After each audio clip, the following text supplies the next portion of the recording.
another week, and it's pretty basic stuff. And the reason I decided to do the chart, make that due on Wednesday after spring break, is you can get it started for the first couple of days of spring break. And if you have any questions or need to go through a few things, you have a couple days to do that. I know you guys have the ACT. You know, I'm sorry, that's the way it is. But my friend just drove by. And let me think, I forgot what I was going to say. Oh, so if you need to ask questions on the chart, you can ask.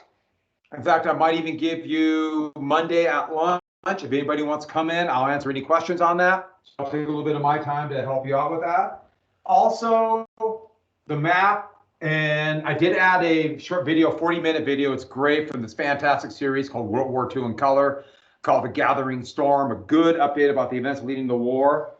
And so there'll be a worksheet that's in that packet. I just kind of stuck everything together. I don't know how much of that I'll actually use, but I stuck it in together on the assignment. And I should have a paper copy of it tomorrow. If not tomorrow, at least by Wednesday, by Friday. And so if anybody needs to pick it up, I will post extra copies. There's a shelf. There's a couple of those rolling shelves right in that DLL section. And on the second shelf, I have a bunch of extra summer assignments there. They are there. So all you gotta do is there's a couple of rolling shelves. Find the second one coming in, second shelf. It's there, and it's in a rubber band. There's a sticky note on the top one saying AP US History, and so I will get copies of the summer assignment up there. Probably won't be until Friday, but hopefully tomorrow. We'll see. And and we do have that little take-home test. It's only 15 questions, a short answer question and a short ID. Don't forget the short answer question. I give you, or that each short answer question has an A, B, and C. A is a 3-sentence short ID. B is a 3-sentence short ID. C is a 3-sentence short ID. And if you're like, oh, I've heard this before, why are you telling us? Because there will be somebody who will do it wrong.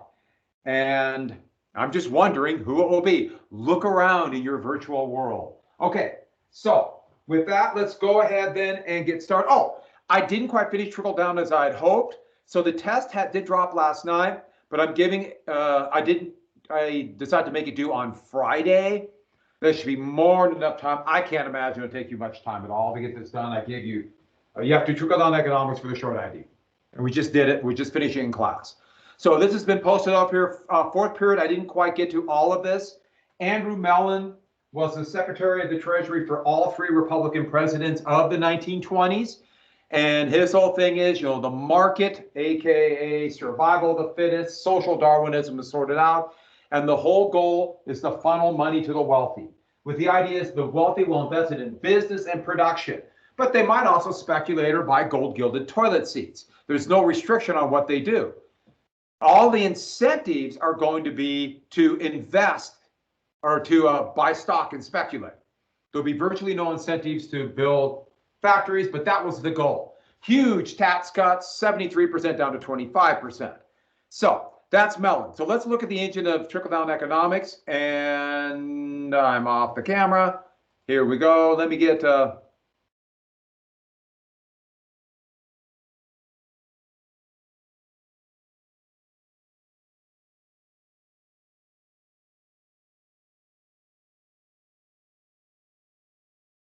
this is so weird. It just doesn't work the way you. Sorry about this.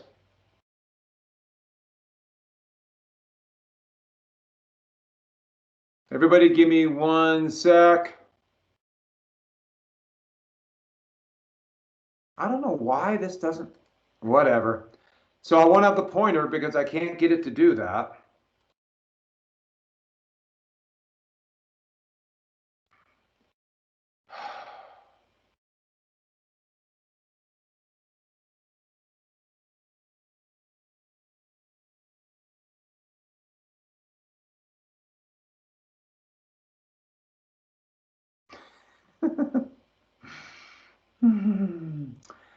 Whatever. Thank you. Google made changes because, well, they did. Okay, so let's talk about trickle-down economics. And this is promoting this idea that Coolidge through, don't worry about the national survey, but this idea of this letting the market decide, but clear government aid for big business. So this is where I got to a little bit of first period. So let's go ahead and finish this here. Okay, so the number one idea is money. The goal is to funnel as much money into the wealthy as possible. And so this means government policy must enrich the wealthy.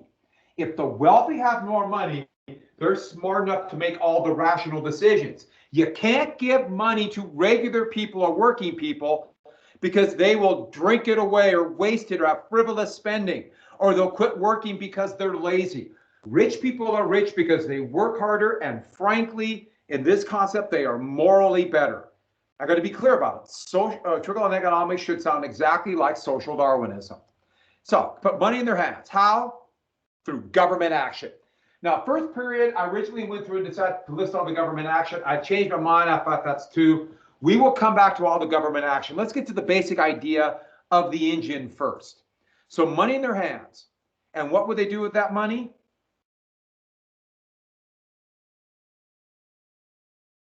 They will begin to build factories and businesses.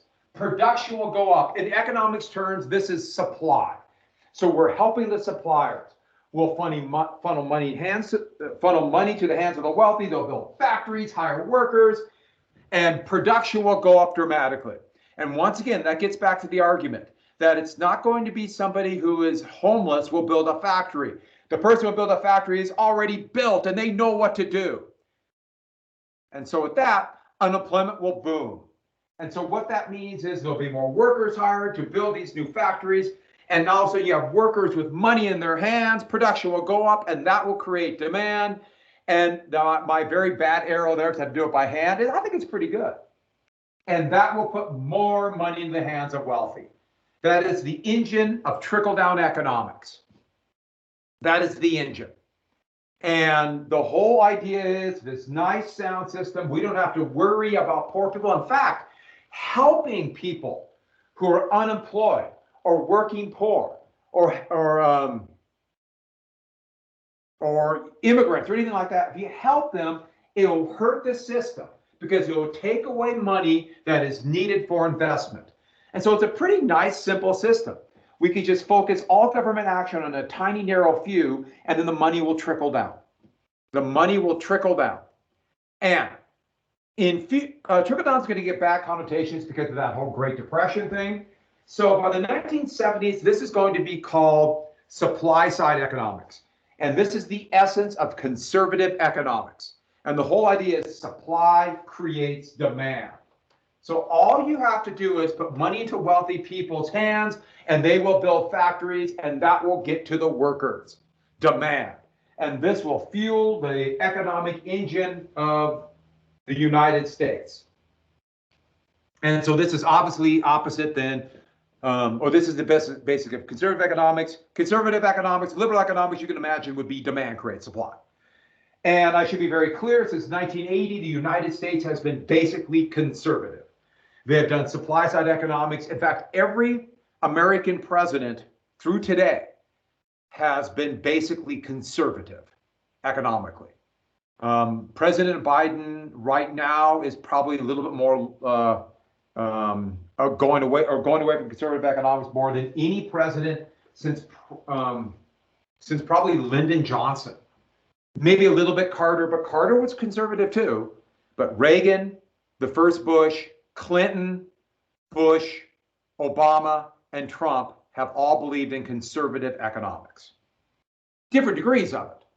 Different degrees. Like Obama was not as conservative as, let's say, President Trump. But we have been conservative. And I should add, Montana is going through a massive conservative experiment.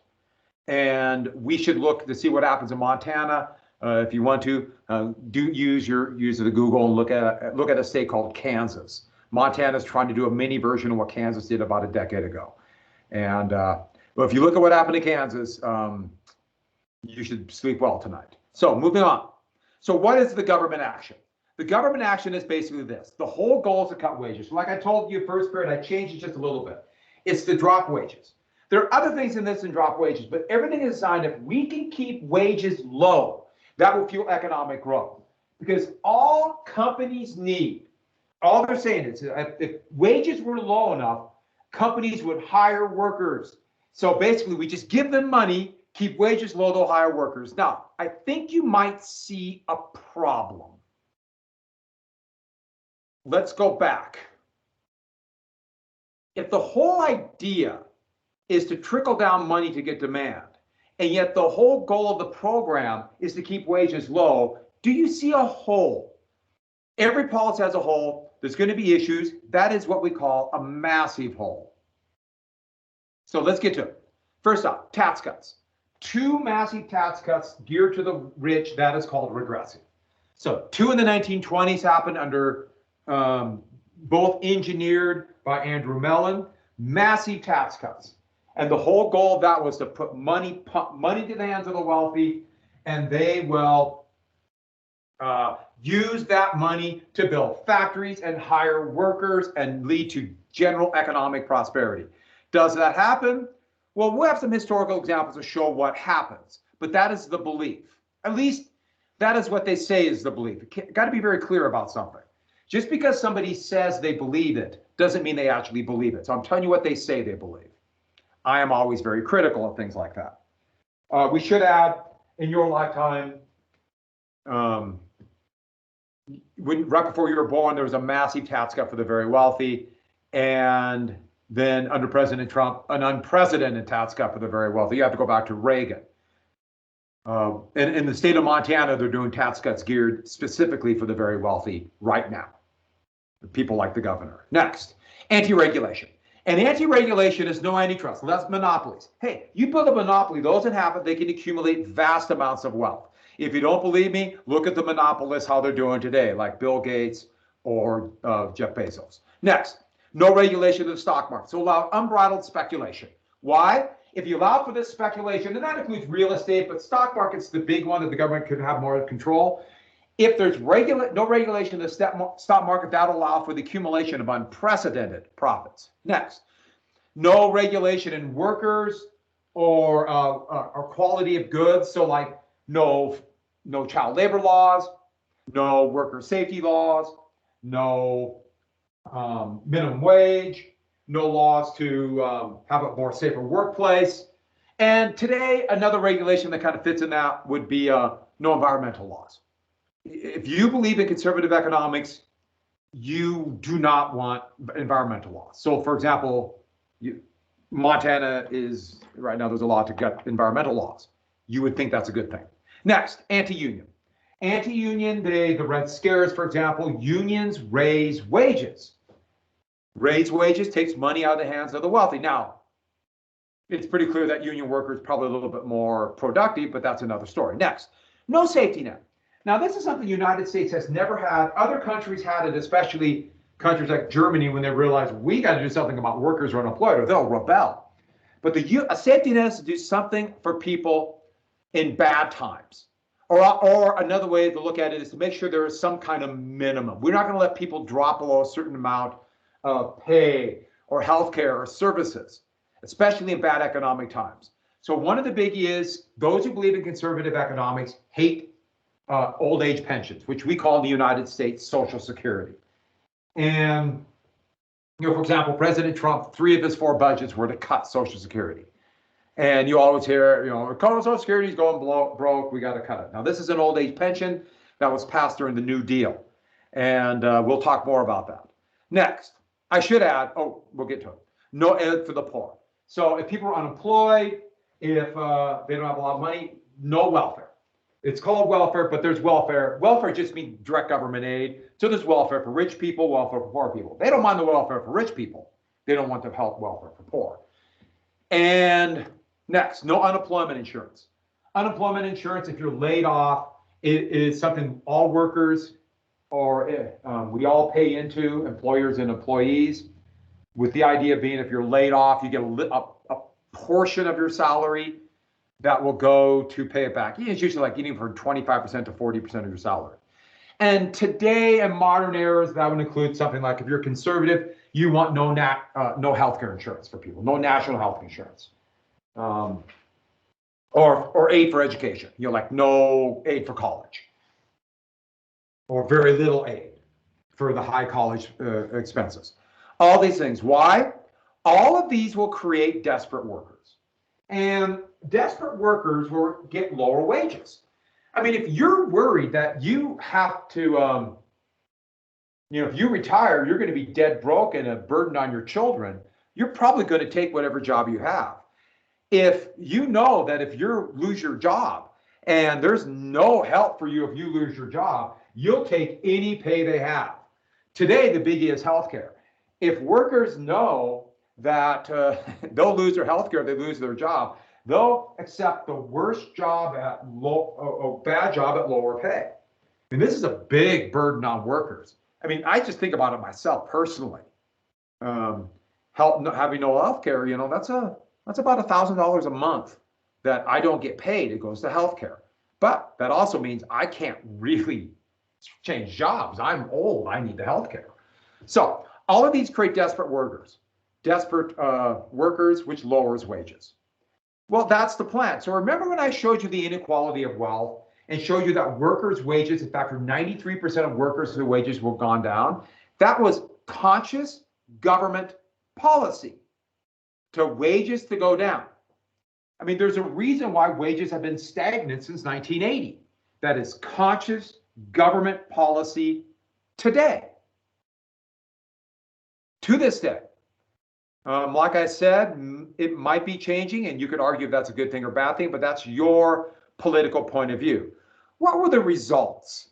Well, the results of this were a little bit muddled because first off, we have here's the big $20 million tax cut, a few to the wealthy, or a few to the poor, all to the wealthy. We'll explain the rest in a second. One of the big problems that happens is if you put everything into production of goods, you might get overproduction. And if you get overproduction, that means oversupply and prices drop. Overproduction eventually, well, we'll get to what happens with overproduction. Next, this greatly encouraged speculation. Let's go back just a little bit. This is one thing that if I was in class, I'd be pointing to on a board. I know, go with it. Right here, you put money into their hands. Do they have to build a factory? It's actually really hard work to start a business, start a factory, do all that. It might be easier to do, let's say, go gamble on real estate. Let's go buy a bunch of real estate and gamble if the stock value go up. Or buy stock in a company. Or buy some other financial instrument. What do I mean by that? Like a bond. Or they have these things called investment trusts. Today they have things like credit default swaps. They have all these ways to invest money. And you can kind of play the market, but you don't have to go through the actual work and business of building a factory or starting a business. Now, the idea would be, yeah, well, you're investing in business, they'll get production. But if you buy stock after it's already been sold by the company, it's just pure speculation. It's easier that way. Or they could just simply, if you could take that money and they figure, well, no one's buying stuff, I'm going to bury this money in the backyard. Or they could burn it in big bonfires. Or they could build gold-gilded toilet seats in their gold-gilded bathrooms in their gold-gilded houses. They could do whatever they want with their money. But it doesn't necessarily mean they're going to increase production. So let's get to new sound effects. I like that. I figured you would. So in 1927, after the second tax cut, this massive billion-dollar tax cut, it fueled a huge Florida real estate boom. People were buying real estate in Florida, sight unseen. Air conditioning was just beginning. It became a big deal with money, with people, with all this new tiny group of people with a huge amount of wealth, or people wanted to act like they had the wealth, to buy land in warmer areas to go down during the summer, or during the winter, I'm sorry. So winters in New York City are difficult. Let's go down to Florida. Real estate boom. In fact, that became the big joke. I'm going to go buy some swampland in Florida because people were buying land in Florida sight unseen. And if you have a speculative bubble, what that meant is that prices were going up and up and up. People were buying land sight unseen, bidding on land that turned out to be worthless. But the price went up, up, up, up. And then in the late 27, people realized, wow, I'm buying worthless land. And the bubble burst and people lost fortunes. A lot of people borrowed money from banks to do this. Everyone talks about the stock market, and I do too. I can't help it. The stock market before the 1929 crash. Well, there was a real estate bubble too.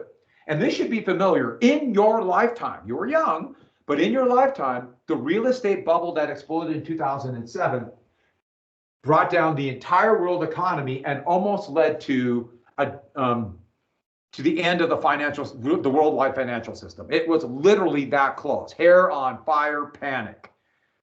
So the next year, that money, the people who still had the money, who did not lose their shirts in Florida real estate or try to make it up, started investing in the stock market.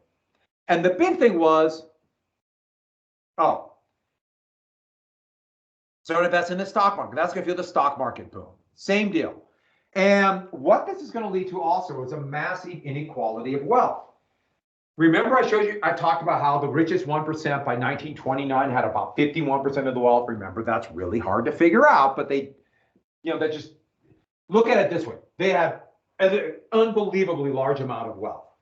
Well, if the goal of your government's economic program, the people who make the rules such that these people get all the money, well, the net effect is going to be these people have all the money. Now, will it trickle down? Some did. There was some prosperity, but it was very uneven and very unstable. And here's the thing about the Wall Street boom and national prosperity. So the result, it was, yes, we had the feeling of prosperity, but it's a ticking time bomb. That's why trickle-down economics is going to have really bad connotations after the Great Depression. So, is there anything to fear? No, because Wall Street is going so fast, maybe prosperity will catch up. And as this headline shows, the stock market is invincible. We are all going to get rich. You gotta love the onion. And President Hoover promises an airplane in every garage. Moving on. Let's begin a new heading, the Great Depression. So now we're going to get to the result of the 1920s. Now, there are a lot of things that happened that led to the Great Depression. Don't forget, the 20s began with a horrible economic crisis. And there is still the lasting legacy of the war. But that should not have been enough to bring down the world economy, the war. And this is a classic poster of people waiting in line for relief. And then you've probably seen this before. They would try this propaganda to make people believe they're living in paradise. And here's one from a prediction from the 1920s of all this production will lead to more goods. By 1936, 3 out of 4 families will have a car, etc. The prosperity, unprecedented prosperity. So when Hoover was inaugurated as president in 1928, so a little bit of review, Hoover was inaugurated, it was seen as unending prosperity. Unending. By the way, I like this picture of Coolidge and the way he's looking at Hoover right there. It's kind of funny. But unending prosperity. We're going to get rich, rich, rich, rich. And here's Hoover getting down to the work and all these people coming in to try to ask for handouts. And Hoover really had this idea of the great engineer. No, I'm working. We're going to do what's best for the country. But Hoover was a definite believer in trickle-down economics. He completely 100% believed it. And we'll get to what that means in just a second. So 1929, most people did not realize it. The recession had already started. And part of the way they knew that is you can see these in 2 right here. These are lots for sale. The real estate market was going under and they're dropping prices for lots. And you'll notice they're already talking big discounts at car sales. What was happening were that overproduction was leading to the fact that companies were making more than what people could buy. And so you started getting these shocks to the economy where they were still trying to make up the difference and even produce more, but they were losing profits. And eventually, if a company loses too much profit, they have to shut their doors. And so the recession had started. Now, there are some people warning about this, but for the most part, the stock market is booming. This might seem counterintuitive, but actually it's pretty common. The stock market is a terrible indicator of the economy. It is pure speculation and gambling. And so a lot of people, when they saw a company not doing well for a short run, they think, oh, well, it's going to do well tomorrow. So if they're not doing well today, the stock value will go down and I will clean up. I'll buy cheap and sell for a profit. And so that's a pretty common idea that people have. Sorry.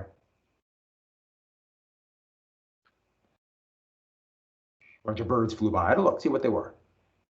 Starlings. Okay, so in your lifetime, even though it didn't feel like it and there was still speculation going on, the recession began in 2007 that led to a worldwide economic depression in 2008. A recession is actually a term that means a couple straight quarters of economic loss. A depression is just kind of a vague, there's not a real definition of depression. So let's get back to the stock market bubble. Remember, we had the Florida real estate bubble burst, and a lot of people invested in Florida. When they were buying this real estate, they were buying on the expectation the price would go up. And so they kept borrowing money to buy more land. It was like, oh, we have to buy it.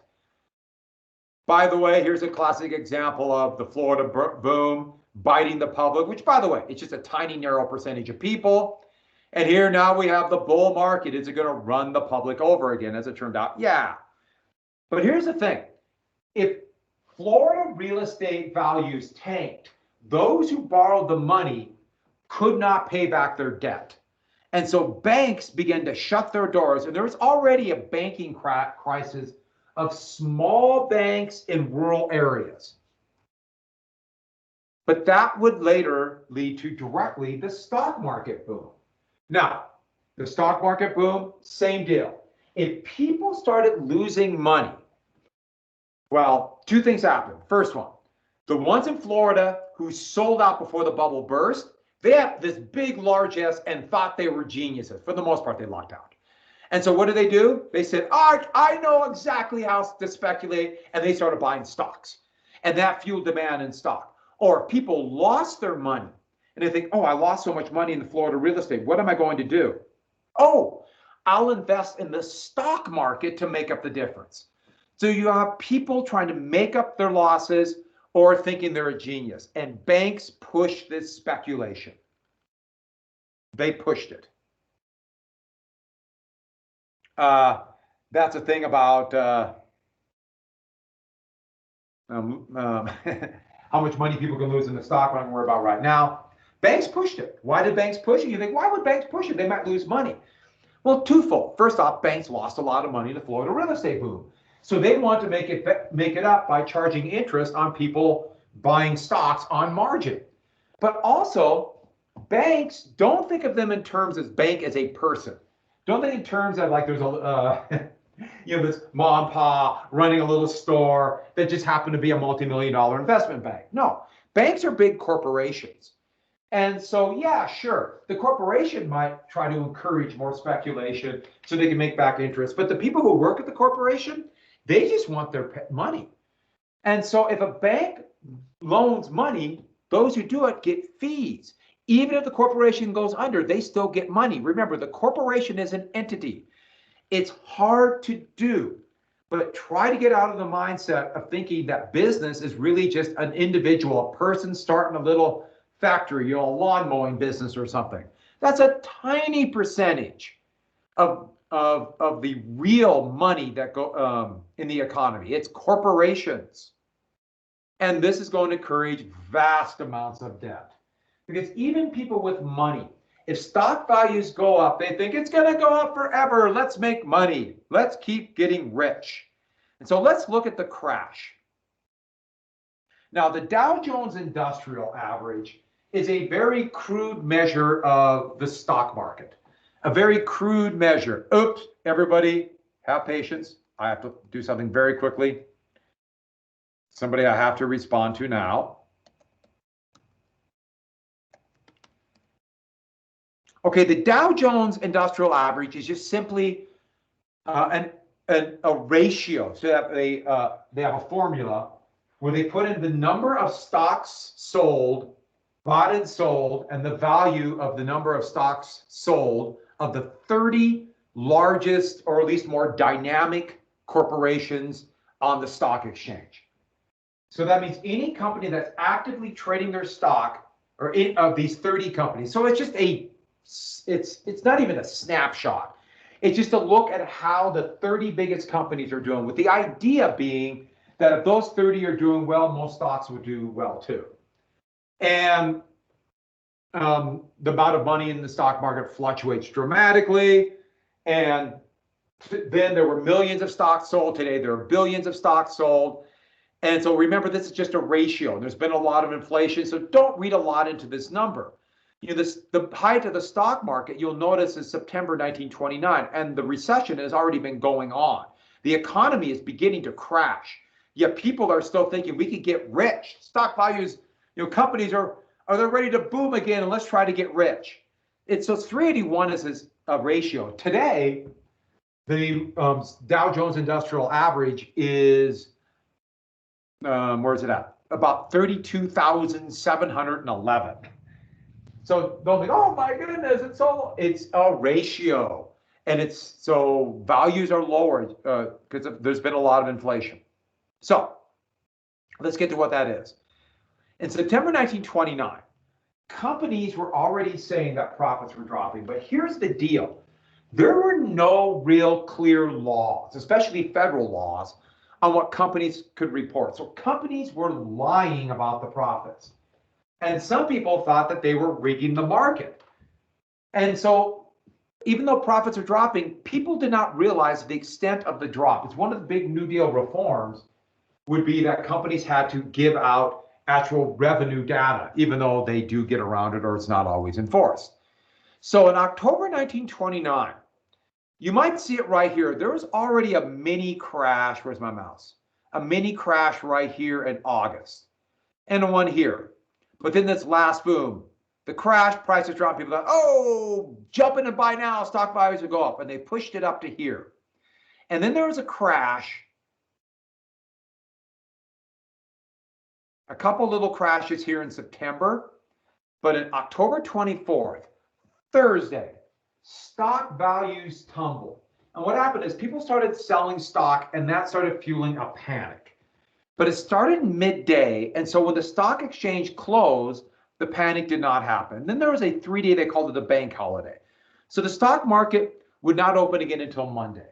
So the government came out, President Hoover gave a speech saying the fundamentals are strong, the stock market is good, nothing to fear, everything is fine. Andrew Mellon gave a stock address, or a radio address, saying that not only is the stock market fine, but this is the perfect time to buy more stock. Buy, buy, buy. We're going to find out later that Andrew Mellon, this multimillionaire, had already told his stockbroker to sell everything. In fact, his term was liquidate it all. So he is already trying to get out. So this shockingly duplicitous man was telling other people to buy while he's selling so he could profit from them. This is the definition of inside, or of a conflict of interest. So Monday, the stock market opened, stocks tumbled, and then there was a rally. They went to so low, people said, oh, prices are low, I'm going to start buying now. And so it was originally about 20% drop, and it ended up being about a 12.8% drop by the end of the day. So there's a slight rally at the end of the day. We call this today a sucker's market, where they called it then too, a sucker's market, where people seeing the stocks tumble and they believe that, oh, it's going to go back up, and they started buying again. There's something to understand about a boom. This euphoria comes about, partially just out of pure unadulterated greed, that the boom will go on forever. And I know what you're saying, well, why don't people understand that booms always end? And no, they never, ever do. I remember 2006, 2007, people were saying, including the head of the Federal Reserve, Alan Greenspan, were telling people, keep buying houses and taking mortgages out. The prices will go up forever. They always do this. I remember when North Dakota was having a big fracking boom. And 10 years ago, I know people who went to Williston, North Dakota to buy property thinking that, oh, the values will skyrocket. Well, not now. The booms always end. But there's a euphoria of get rich quick. And that's one of the flaws of the big tax cuts. The big tax cuts for people who already have a lot of money, so they don't need to spend that money for food. You know, they get hung up in the euphoria, which my guess is every single one listening to this would probably get caught up in it too. I know better, I might too. But, so the next day would be Black Tuesday. And this is the day, Black Tuesday. This was like a shock to the system. So after all these reassurances, stock values started a little bit of a burst, and people were like, breathe, it's okay. And then a couple people started selling stocks, and that fueled a massive sell-off. And pretty soon people were calling their brokers. One thing great about the telephone, you could be a big, so the brokers, the guys on the floor selling stock, they're getting phone calls, sell everything, sell, sell, sell. Now, the way they used to keep track of it, you can see these are thin strips of paper. He's holding it right here. We're called the ticker tape. Oh, I'll jump the gun. Eventually, 16 million shares were sold. At the time, pre-computer, this is almost inconceivable. And what was happening was, well, this little ticker tape thing right here, see the little paper right here, would go through a little printing machine. It was on the telegraph line. And they would constantly put out a list of all the stock market prices. So you can see them coming right here with this, and this is basically the value of the stock, here, value of the stock. And you also have 3-letter abbreviations. They still do this for companies on the stock exchange, and that's so they can type them very quickly and fit them on that little tiny piece of ticker tape, and then the legacy just sticks with it. And so somebody be constantly typing in this continuous line, and they just set it on telegraph lines.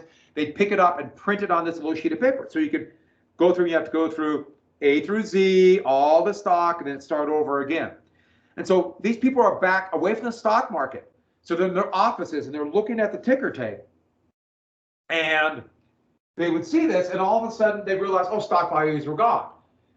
And stock values were going down. In fact, 15,000 miles of ticker tape would be printed on this day alone. That's how much people were just desperately looking at this. And so many people began to call their brokers to sell. And they were so desperately trying to get the word of the information out through the telegraph lines, the entire phone network of the United States collapsed. And for about an hour, there was a news blackout. Can you imagine the panic? That if you borrowed millions of dollars or were responsible for billions of dollars of people's investments, that they borrowed money, you're responsible, and all of a sudden, prices are tumbling, boom, you have no idea what's happening. Absolute panic. That's what we call hair on fire, running around screaming panic. And so that would fuel a massive sell-off. Eventually, just in the month of October, with 3 big lost days, $16 billion in paper profit were lost. What do I mean by paper profit? Let's say you had a piece of paper, and the paper said, this stock is worth, $50, whatever. You have stock on a piece of paper that say the stock is worth $1,000. And all of a sudden, so you think you have $1,000. This piece of paper says you have $1,000. You don't have $1,000 in cash, but you have this piece of paper that says that. All of a sudden, stock values dropped in some stock 50%, boom, overnight. So you go from $1,000 to $500. All of a sudden, boom, wow. That means you lost $500 in paper value. Now, you might think, well, what's the big deal? Well, what are people using those stocks for?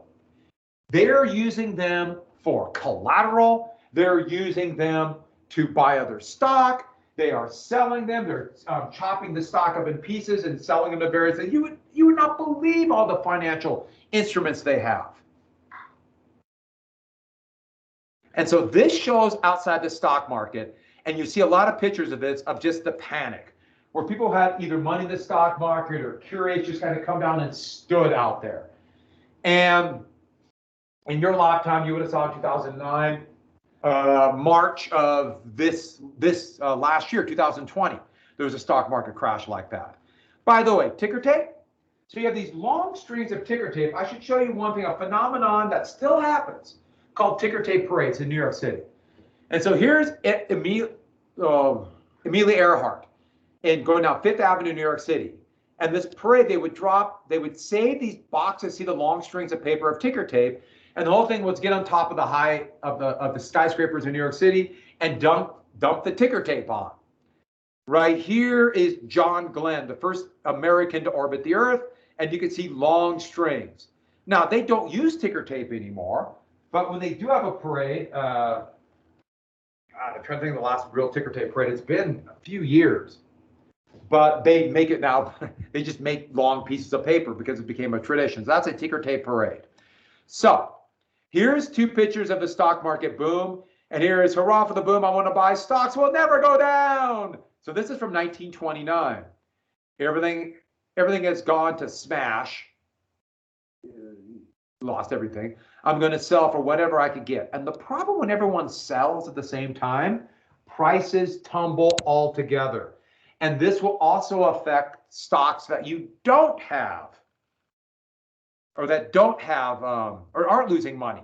It tumbles everything.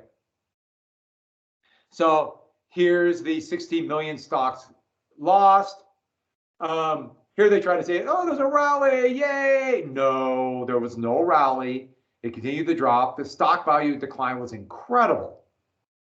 And here's one of the more famous one from Variety, the Hollywood newspaper, Wall Street lays an egg. I like that one. And so this gives you an idea of the index of stock markets.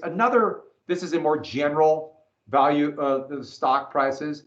And you can see how it tumbled all the way to 1930s, a little bit of increase, but never got to these highs. In fact, would not get up to this level of it, at least in the index of stock prices, to the 1960s. And in 29, 3 of the 10 biggest drops in history took place. By the way, I found this. Look how big of a drop there was in 2020. A massive drop. That's one thing. That first stimulus bill was basically, the first stimulus bill back in March when the pandemic began, was literally a massive giveaway to big business. And boy, did it work, but so to keep the stock market from dropping. I vividly remember 87, but that didn't quite trigger a crash. There's lots of reasons for that one. Wow, 2020, there's big ones. That's pretty shocking. All right, so with that, thus the beginning of what we call the Great Depression. And just a couple more things left for today. The Great Depression. And what happened is by the year ends, $25 billion in paper losses. And there's already unemployment, but now you have this massive hole in the economy. And production would eventually drop by 1/3. 1/3 production will go down. And you can imagine what happens if companies quit producing goods. That means they're going to lay off millions of workers, and those workers now don't have a job, so they're not buying cars, they're not buying homes, they're not going out to eat, and so that ripples to every part of the economy. Auto sales was the biggie. When auto sales drop, well, towns that produce the components for auto parts are going to be crashed. So Detroit, a nightmare.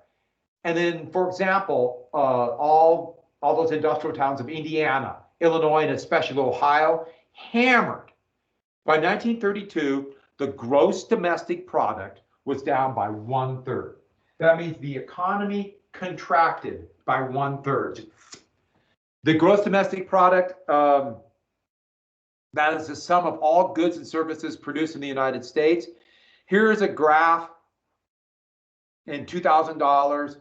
Don't worry too much about the value of the money. Just you can see the real, the big drop right here. And thus you see the massive expansion of the New Deal. I'll explain that.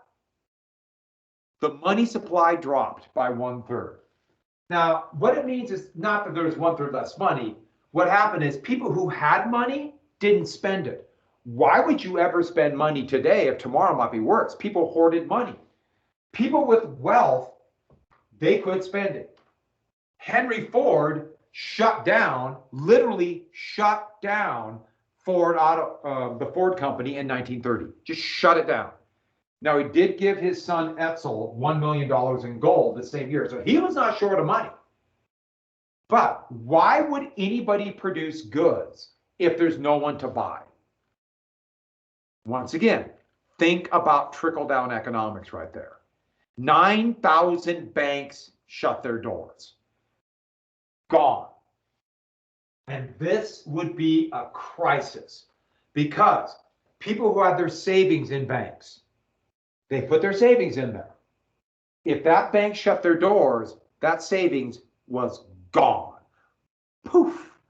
There was no insurance on savings, no insurance on banks. You just had to trust that the bank would be there. And this is going to lead to a financial catastrophe. I should be clear, this is worldwide. And unemployment, the rating they have here is 25%, as you can see, going into 1933. I'll explain this other graph. Don't worry about that. But that means a quarter of all workers were unemployed. It was probably significantly higher than this. It's to this day, it's really hard to figure out employment, who's employed and who's not employed, because how do you count somebody who has just given up? They've just been beaten down. They know there's no job and they just sit home. They can count people looking for jobs, and they can kind of count people who get unemployed, but it's hard to really count unemployed.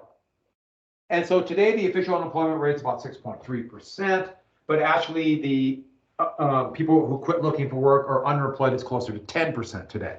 So it's really high. And how do you count farmers? There's some holes in this. And so let's get to the causes of the Great Depression. And by the way, good sign here, jobless men keep going. Basically, this is word about migrants coming through. This is on the way to California. And so last thing for today, write this down. Causes of the Great Depression, overproduction. Stop right there. So we'll go through this tomorrow. Lots of things to cover today. I think we did pretty good. Where's my screen? There we go. So I'll finish this tomorrow, causes of the Great Depression. And the big thing about this is where we get to, once again, it's like total war. Oh, I'll move this so you can see the purple gallonade. Really pretty birds. Pretty bird. So with that, once again, it's like total war. This is not in a vacuum. It's not like these are individual causes of the Great Depression. These are going to be the same causes that are going to lead to, we can see them in future depressions. In your lifetime, there have been two. We had one in 2009, and we're in one now. How bad it will be, we don't know. But it's caused by, well, similar thing, lack of demand. So with that, I will see you tomorrow. If there's no question, if you do have any questions or any questions about the handouts, that's good. Don't forget, we got to do a summer assignment. Like I told you though, after the AP exam, nothing but fitness. Okay, I'll talk to you later. Goodbye.